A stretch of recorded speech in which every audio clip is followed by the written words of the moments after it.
comentarios internacionales, crisis en Perú, pues, uno de los estos ponebombas en Austin, Texas, se inmoló esta madrugada.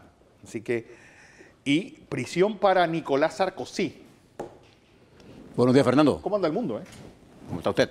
Oye, reiterar esas felicitaciones a la familia, pues, Cosarelli Serrano, porque la verdad es que me trataron a cuerpo de rey en una ciudad donde realmente yo pensaba que nada más en Chitré la gente no se sentía forastero, pero también en David, hombre. David, la gente también te trata muy bien y la verdad una cabalgata impresionante. Yo creo que yo nunca en mi vida había visto tantos caballos juntos, nada más en el cine. Bueno, Panamá es un país de gente afectiva. Exactamente. Pero donde usted recibe mejor cariño es por ahí por donde nosotros. Oiga, antes permítame hacer un pequeño recuerdo. Hoy, 21 de marzo, mi madre, que ya partió, cumpliría 96 años. Un recuerdo eterno a la mujer que forjó parte importante de mi vida. Dice que la gente no muere si usted lo recuerda. Sí, usted siempre lo recuerda. De manera que ella estará siempre eternamente en la mente de nosotros, sus hijos y su familia. Así es. Oiga, tantas cosas que contarle y tan poco tiempo. Mire lo que está pasando en el plano internacional. La última noticia, la que le señaló Fernando desde esta madrugada. ¿Se acuerda de lo que estaba pasando en Texas? Una persona poniendo bombas, 5 bombas. La última fue en una de esas empresas que distribuyen correos, Federal Express. 5 bombas, 2 muertos y varios heridos. La policía, las agencias de inteligencia de los Estados Unidos desarrollaron un formidable operativo en Texas y en los Estados Unidos. Y en la madrugada de hoy lograron detectar a este terrorista, que cuando se vio cercado por las unidades de policía, del FBI, de la ATF, toda la estructura de seguridad de los Estados Unidos, decidió inmolarse y se suicidó con una bomba. Los detalles de eso, sus vinculaciones, los sabremos en el transcurso del día. Pero creo que un terrorista menos es un avance de la sociedad. Mientras esto está ocurriendo, allá en Perú, ¿se acuerda que hoy es miércoles? El jueves deberá reunirse el Congreso para votar la moción de si destituye o no a Pedro Pablo Kuczynski. Votar con las dos, tanto con V como con B vale la Votar pena. para votarlo. Si lo ponemos entonces. Vale la pena con las dos, cualquiera de las dos letras. Cualquiera de las dos. No, escríbalo bien. Votar para votarlo. Exacto. La primera con V y la otra con B. Con B. B de Blandón. ¿Qué sucedió?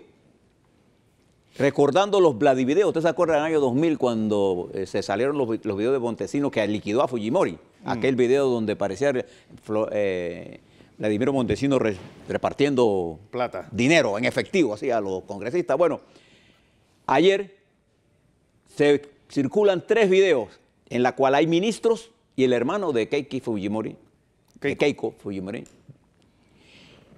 convenciendo o intentando convencer a algunos miembros de su ex partido, porque ya él se salió de ese partido, con prebendas de que le van a dar cosas, contratos en ministerios, el Ministerio Vapula, que iba para la presidencia, etcétera, porque está en la operación Matraqueo de Perú, porque se necesitan 87 de los 130, porque es el 66%. Si usted divide, le saca el porcentaje 87 sobre 130, le da 66%. Esos son los 2/3 calificados para destituir a PPK. Bueno, ayer se publicaron esos videos que el gobierno salió a desmentir, pero ahí están los videos. Contexto. Recordando en el estilo de Vladimiro Montesinos, pusieron en relevancia esto que está pasando. Y mañana se decide la suerte, cualquiera que sea. Si lo votan o no lo votan, ese es un país que ha perdido la gobernabilidad. Precisamente en este enfrentamiento entre el Ejecutivo y la Asamblea Nacional, entre el Ejecutivo y la sociedad. En el caso del Perú, cometió el grave error, PPK, de suspender las obras y la economía peruana sufrió duramente. Hoy el presidente de PPK tiene una de las más bajas índices de gestión presidencial. Eso ocurre aquí al lado de nosotros. Ahora le cuento cómo eso se relaciona con lo que está pasando. Y también uno que llegó diciendo que era lo más puro y honesto y exactamente. Etcétera, etcétera. Él vino con la pureza al frente, aquí. Sí. Y de la mano ¿cómo se llama? El Ugaz. Ugaz. Todos los... El fugaz Ugaz. Exactamente. Mientras también fíjese lo que pasa en el mundo. En Francia, ¿ustedes se recuerdan del presidente Sarkozy? Bueno, el presidente Sarkozy está siendo acusado de que él recibió dinero, adivine de quién, de Gaddafi, para financiar su campaña. Y eso era un hecho público y había una investigación al presidente Sarkozy, que ya está detenido. Sin embargo, Sarkozy, cuando era presidente, fue uno de los que más impulsó el brutal bombardeo contra Libia y posteriormente el asesinato de Gaddafi. Él pensó que con la muerte de Gaddafi moría. Muerto el perro, se acabó la rabia. Bueno, ni el perro se murió, el perro se murió, pero la rabia está ahí. El presidente está preso, el expresidente está preso, detenido por financiamiento de su campaña con fondos de Gaddafi. Nada más y nada menos. Mientras en los Estados Unidos, el presidente en su laberinto jurídico, ahora le aparecen otras bellezas más, otras bellezas en el sentido literal, ¿eh? Una playmate, esa muchacha que sale en los...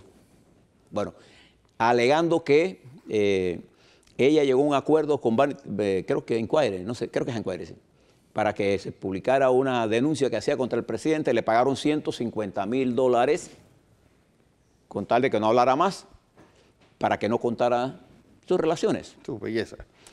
Y la otra muchacha, la Stormy esa, la tormenta esa, sigue declarando, y ayer había un debate en la CNN entre el abogado de Cohen, el abogado de Trump, no estaba él, sino el abogado del abogado, mire cómo está eso allá, y el abogado de la señora esta, diciéndose de todo. Es decir, la tormenta sexual arrancando el presidente, mientras la tormenta política sigue, porque ayer el presidente de los Estados Unidos conversó telefónicamente, confirmado por el presidente Putin, habló con él. Claro, no habló sobre las investigaciones, lo que habló era sobre la carrera armamentista y que había que controlarla y que se iban a reunir prontamente. Eso desató la furia de la derecha republicana. Y acuérdense que estamos en una campaña anti-Putin y Putin ganó las elecciones ampliamente. 70%. 77%. Ya todo el mundo quisiera ganar acá elecciones así. Bueno, el presidente habló con Trump. Yo creo que las relaciones entre los Estados Unidos y Rusia son importantes, ¿eh? Para la distensión mundial, siempre. Pero la campaña antirrusa y la campaña anti-Trump está por encima de la racionalidad ya, ¿no? Y o sea que el presidente está ahora en su laberinto, y ayer se refirió a una congresista norteamericana diciéndole que ella tenía, una señora, una joven, una mujer, ella tenía un bajo IQ, un índice de inteligencia bajo. El machismo aflora a piel del presidente de los Estados Unidos. Todo esto para explicarle algunas cosas. Fíjese lo que está pasando en el mundo ahora globalmente. ¿Qué es lo que está detrás de esto?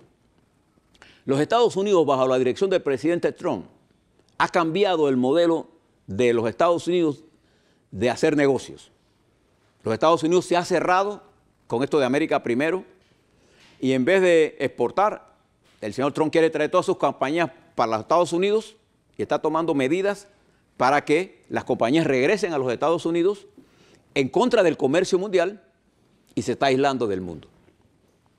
Contrario a lo que está haciendo el presidente de los Estados Unidos en el comercio mundial, la República Popular China, el segundo más importante y quizás dentro de los próximos años el primer socio comercial del mundo, está exactamente en la esquina opuesta. Una política interna para impulsar el consumo y una política abierta para impulsar su exportación y el comercio. China hoy es lo que Reagan era para los Estados Unidos, comercio. Y estas dos procedencias impuestas tienen sus propios aliados. Ahora, los Estados Unidos se ha quedado sin Europa y Rusia, el otro elemento importante en la estabilidad mundial por efecto ya no solamente de su economía, sino de su capacidad militar, está aliado con la República Popular China. Y la India, otra de las economías más importantes, emergentes, captadora del mercado, de la tecnología también, está en el mismo grupo de China Popular. Es decir, el mundo del comercio pasa del eje central de los Estados Unidos a la República Popular China. Y en el juego de hay que actuar con mucha inteligencia y con mucha capacidad. Estamos en tiempos de tempestades. Bueno, hoy es 21 de marzo, debiera iniciar la primavera, pero Washington está enterrado en nieve. Enterrado, literalmente. 6 pulgadas de nieve está cayendo en el noroeste de los Estados Unidos, la 4ª tormenta, y comenzando la primavera, que normalmente la temperatura tiende a subir. Bueno, ha tendido a bajar y se va a mantener frío en el noreste de los Estados Unidos. Esto plantea un nuevo escenario global. Por eso que ustedes vieron a la señora Merkel hablando con el señor Putin, porque ellos dependen mucho del gas natural de Rusia. Rusia es muy importante en materia energética. Y China es muy importante para África, para nosotros aquí en América. Y los Estados Unidos también es importante para nosotros. El problema es que ¿qué política puede tener el presidente de los Estados Unidos para América Latina? Porque no está interesado en comercio, está eliminando los TLC. Él quiere que la gente no comercie, sino que nosotros le vendamos a ellos. Él está cerrando el mercado de los Estados Unidos y esto ha traído una devaluación del dólar, lo que hace más barata la exportación, pero más cara la compra. Entonces, todas estas cosas están ocurriendo en un mundo de grandes avenidas de oportunidades y de grandes avenidas de riesgos. Sí. Y es importante que usted lo mire. Mire ahora esto que está pasando allá en Perú. Ahora miremos a la vuelta, Fernando, lo que está pasando en Panamá. Sí, porque ese bloque que está ahí de papel, mala cosa, pronóstico.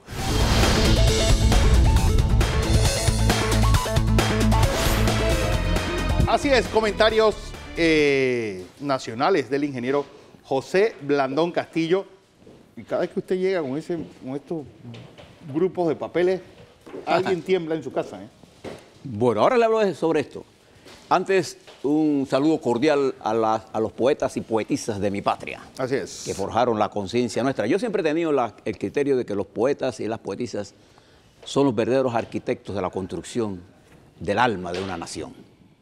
Y recuerdo a Ricardo Miró, quien no ha leído Patria, aquella poesía Incidente de Cumbia, con queja de indio y gritos de chombo, dentro de la cantina de Pancha Pancha, trasumando ambiente de timba y quilombo. Bueno, ellos nos formaron a nosotros, Diana Morán, Pedro Rivera, el poeta Franco, en fin, mi aprecio a esos que construyen el espíritu de nuestra nación. Yo cuando quiero elevar mi punto de vista, recurro a la poesía. Hable, más que de loco y poeta, donde poeta todos y loco tenemos un poco. Pero quiero hablarle de algunas cosas jurídicas primero para ver el problema político, porque no debería hablar del tema político si el presidente nuestro dice que no hay crisis. Pero bueno, fíjese, 3 cosas en el plano jurídico que le quiero usar rápidamente. Me gustó las declaraciones que el magistrado Cigarruista le dio a nuestra periodista de aquí de Next TV. Yareli Jureña. ¿Por qué? Primero porque reconoce que él como juez no debe estar haciendo juicios a priori sin terminar un proceso. Cosa que lo hizo en el calor de una intervención en otro medio en la que hizo cosas que no debió hacer. 2. La Corte Suprema de Justicia ha sentado precedentes y está en la Constitución. El Tribunal de Cuentas no tiene la capacidad de cautelar sin la autorización de la Corte Suprema de Justicia. Hay precedentes. Usted recuerda el caso de Bush, el diputado Bush, que incluso fue demandado civilmente por el Super 99. ¿Se acuerdan aquel caso? Bueno, al final, ¿qué pasó? La Corte determinó que eso no era y se cayó el proceso. Hay precedentes sobre eso. Esto no es un problema de materia civil o materia penal. Es que la Constitución es clara. Y reconozco que el magistrado Cigarruista, un hombre al que le tengo un gran aprecio, un hombre progresista, abogado y que además fue miembro de la Corte Suprema de Justicia, reconoce. Él puede no estar de acuerdo. Yo no estoy de acuerdo con la Corte Suprema, por eso no me impide de reconocer. Aquí hay gente que ante fallos de la Corte Suprema de Justicia no actúan de acuerdo. Le recalco nada más lo que ha hecho el director de la SEP con varios fallos de la Corte Suprema de Justicia con respecto a un proyecto termoeléctrico. Nada más para que sepa. Y él está violando la ley, el que hace eso. Aquí me gustó la reacción, primero las declaraciones que hizo, y felicito al magistrado Cigarruista. No se pueden cautelar los bienes de los diputados en ejercicio de su cargo sin autorización del Pleno de la Corte Suprema de Justicia.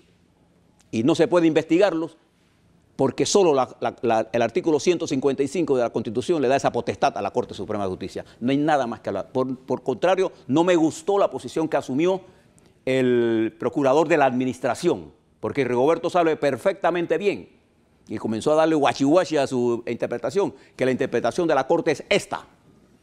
Y esto es lo que dice la Constitución, la Carta Política que lo redactamos. Y a mí me ha tocado, como político que yo soy, ser parte de la construcción de los procesos constitucionales cuando me ha tocado este tipo de debates. De manera que yo conozco mis derechos perfectamente bien y a ellos que yo lucho. De manera que reconozco, ¿ves?, esto que hizo. También quiero decirles algo. En forma consistente, el periódico La Prensa ha venido refiriéndose a lo que ellos llaman el gran desfalco de la ciudad deportiva de David. He visto muchas entregas y cuando yo comencé a mirar esa cantidad de entregas, me preocupé y dije, ¿qué está detrás de todo eso? Nada bueno. Algo debe de haber. Entonces me fui a investigar. Maestro, ayúdeme aquí, camarógrafo. Esto que yo le voy a mostrar aquí, este documento completo, mire, maestro, esto es parte del expediente. Esto que está aquí. ¿Qué es esto? ¿Y por qué el periódico La Prensa no se ha referido a esto? Que hoy sí se refiere al Panamérica. El Panamérica sí habla de esto. Esto es, y se lo leo, es un laudo arbitral proferido en derecho dentro del proceso arbitral interpuesto por el Consorcio Ciudad Deportiva, integrado por Condote Panamá y Asociados S.A., Condote América, Casa Quinta, Advanced Surfers México, CB y no sé qué, contra el Instituto Panameño de Deportes, según el reglamento de arbitraje del Centro de Conciliación Arbitraje de Panamá vigente desde el 15 de agosto. Este fallo arbitral, cuya representación estuvo el gobierno de Panamá presente aquí, representado en la firma de abogados de Morgan y Morgan. Este fallo arbitral, ¿qué dice, señores de la prensa? Primero, este fallo arbitral reitera, primero, aquí está, lo tengo subrayado, declarar que el Instituto Panameño de Deportes, Pandeportes, incumplió el contrato tal con la compañía. Declara al gobierno de Panamá culpable. Niega la solicitud para que se declare nula la resolución que anuló el contrato.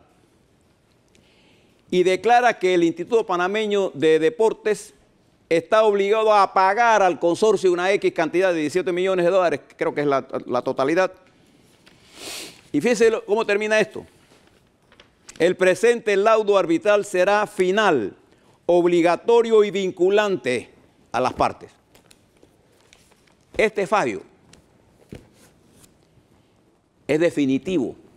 Y ahora yo me pregunto, y le pregunto a los señores fiscales con el respeto que siempre lo hago. Este documento está en el expediente.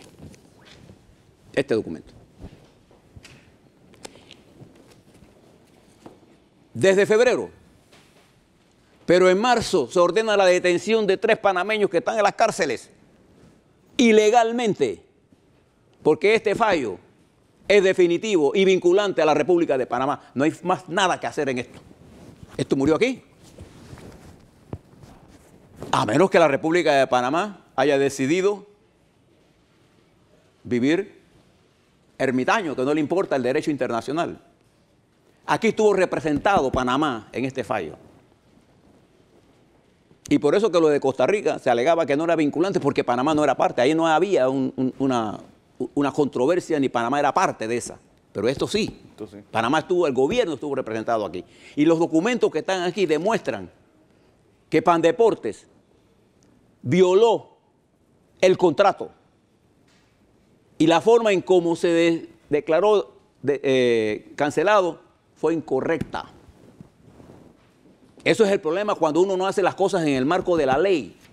A usted le puede o no gustar que debemos o no pagar, pero esto es un fallo. Yo le pregunto a los señores fiscales, ustedes antes, cuando emitieron la orden de detención para Tejera, para Arrocha, etcétera, ¿ustedes leyeron este fallo, este laudo arbitral? Ustedes lo leyeron. Ustedes leyeron esta carta de la aseguradora donde señala los errores de Pandeporte. Ustedes se preguntaron por qué el director Arango, durante los años que fue director, no presentó ninguna acusación contra esta empresa, y es el nuevo director, este joven que recién nombraron cuando Arango se fue. Sí, el que cada vez que abre la boca dice un disparate. Bueno, ¿usted se ha preguntado eso? Yo le pregunto a la prensa, al periódico, a la prensa, ¿por qué ustedes no publican este fallo? Es un laudo. Que es un laudo, que es parte del proceso. Le pregunto a los fiscales que ordenaron la detención, ¿ustedes se leyeron esto? Yo creo que el sistema judicial tiene que poner orden en esto. Además, aquí se habla de esta empresa como si esto fueran unos chichipates. Yo quisiera que ustedes se metieran en internet y preguntaran por Condotte. ¿Quién es? Era un pelapustán. Ese es el equivalente de Slim allá en Italia, para que sepan, te estamos hablando de empresas poderosas. Pero independientemente de lo poderosa que sea la empresa, si yo voy a un lado internacional y yo estoy parte de ese lado y falla en contra de mí, hay nada que hacer, hermano. Por eso nosotros hemos insistido en que los procesos se tienen que hacer en el marco de la ley. Porque cuando vienen los fallos sobre esto, eso está por encima de la ley, la Constitución de la República de Panamá, en la pirámide del derecho internacional. Y aquí está esto. Yo le quisiera pedir respetuosamente a los fiscales que ordenaron la detención preventiva que suspendan esa detención porque no tiene sentido. Yo mañana le voy a hablar más de este tema, porque yo apenas le di una lectura a esto. Pero tengo otros temas sobre este tema que hablarles. Pero fíjense, yo les dije a ustedes que producto del fallo del jueves pasado, ¿se acuerdan cuando se declaró vencido el plazo para el asunto de Martinelli, ¿se acuerda? De los indultos, que el magistrado Zamorano estaba preparando otra. Y fíjense lo que tengo aquí, que me llegó de la Corte anoche. Dice aquí, órgano judicial, Corte Suprema, pleno. Panamá, 19 de marzo. Eso fue, pero a mí me llegó anoche. Como quiera que el magistrado fiscal Abel Augusto Zamorano, designado por el Pleno de la Corte Suprema de Justicia, presentó solicitud para que se fije audiencia de formulación de imputación en contra del diputado Ricardo Alberto Martinelli por un caso nuevo. Y les dije que iban a proceso. ¿Por qué? Porque se quedaron, en el caso de la extradición, solo hay una razón para extraditarlo. Y ahora tomaron esta medida como represalia. Yo quisiera pedirle a la Corte, ya está bueno de esto. Actuemos con sensatez. Nosotros sabíamos que esto iba a pasar. Aquí está. Y dije que era el magistrado Zamorano que iba a hacerlo.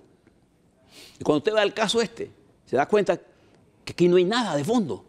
Lo que hay es una intención de utilizar la justicia como un arma política. Si hay casos judiciales, hombre, que se den en el marco de las pruebas, pues. Pero hagamos un esfuerzo, aunque sea mínimo, para no desestabilizar el país. Mire cómo está Perú. Y eso me lleva ahora al tema donde estamos. Usted se recuerda que ayer yo le dije que el presidente estaba equivocado cuando dijo que no había crisis. Sí hay una crisis. Y no es una crisis en la Asamblea. Es una crisis política que afecta a los partidos políticos y a la estructura política del país y que afecta a los órganos de Estado. Ayer vimos, afortunadamente, rápidamente el magistrado cigarruista salió a reconocer el error que cometió. Y lo felicito por eso. La Corte no le queda más remedio que decir y paralizar eso. Pero la Corte está incompleta. La pugna entre el Ejecutivo y el Legislativo es evidente. Y entonces, ahora han optado por dirimirla públicamente. La última vez que la dirección política de este país dirimió eso en público, en 1968, se cayó el sistema. y produjo el golpe de Estado. Yo no estoy diciendo que se va a producir un golpe de Estado. Lo que estoy diciendo es que esta crisis puede implosionar, puede hacer que el sistema se caiga completo. Para eso quiero, José, perdona por interrumpirte. Yo estuve hablando con la expresidenta Mireya Moscoso el fin de semana y por eso ella quiere, pues, presentar el libro sobre las memorias de Arnulfo el 15 de abril. Y es que, según ella, y en los que han leído el libro, hay un montón de coincidencias en lo que pasó en 1968 con lo que está pasando hoy día. Sí, y fíjese que además de eso, cuando las potencias están entretenidas, en lo que están entretenidas y enfrascadas, el grado de libertad para que una crisis se maneje es mayor. Es decir, y se profundice. Las crisis normalmente producen oportunidades. Yo no sé por qué el presidente le tiene miedo a decir que no hay crisis. Para mí las crisis son parte del proceso normal del desarrollo de una sociedad. El problema es si yo sé entender la crisis y no estoy buscándole culpables a otros cuando yo soy parte de la crisis y soy parte de la solución. Si yo comprendo el problema, Einstein decía que un problema está resuelto en la mitad cuando yo sé el problema que tengo. Existe. Si no lo sé, nunca lo voy a resolver. Entonces yo quisiera volver a reiterar, no me cansaré de reiterar, hombre, a la Corte, al magistrado Zamorano, que es un amigo al que yo respeto. Hombre, ya está bueno de jugar con esto. Fíjense que ahora hay una audiencia de imputación, pero hace rato hubo un fallo de la Corte que la recepción de una demanda ya era una acusación. Miren qué juego estamos. Absorbemos la pena principal, pero mantenemos la pena secundaria, cuando lo principal, la suerte de lo secundario lo decide la principal. O sea, principios que yo no soy abogado y lo sé.